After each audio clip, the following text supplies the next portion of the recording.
Hello? Oh, Loray. Bakit bigla ka napatawag? Luigi, nasan si Kevin? Alam kong kasama mo siya. Stella? Niloko mo na naman ako. Akala ko ba ayaw mo kay Kevin? Bakit sumama ka pa rin sa kanya?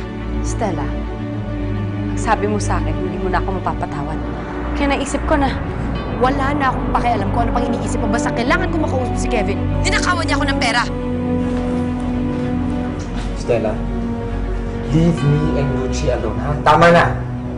Kevin, huwag kang duduwag-duwag. Harapin mo ako. Ibalik mo ang pera ko. Hindi ako tanga para gawin yun, Stella. Dahil alam ko na kung nagpakita ko sa'yo, ipapapatay mo lang ako sa tatay mo. Ano? Ano sinasabi mo? Yan tagal-tagal na namin hindi nakikita ng tatay ko. Hindi ko nga alam kung nasan siya. Sinong niloko mo? Nakaharap ko yung tatay mo. At alam ko na ikaw yung nag-utos sa kanya para takutin ako. Imposible ang sinasabi mo, Kevin. Hindi ko alam kung nasan ang tatay ko. Sinabi ko sa'yo, di ba? 2 years old pa lang ako nung iniwan niya kami ni inay.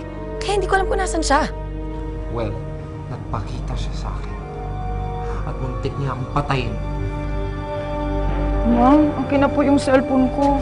Ay, may lipin? Ay, alam mo, huwag kang mag-alala. Okay lang yan. Kaya nasasabi ng cellphone, di ba? My God, ang syongit mo.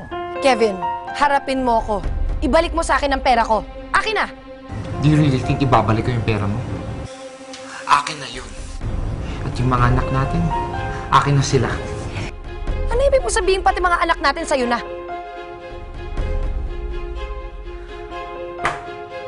Kevin! Kevin!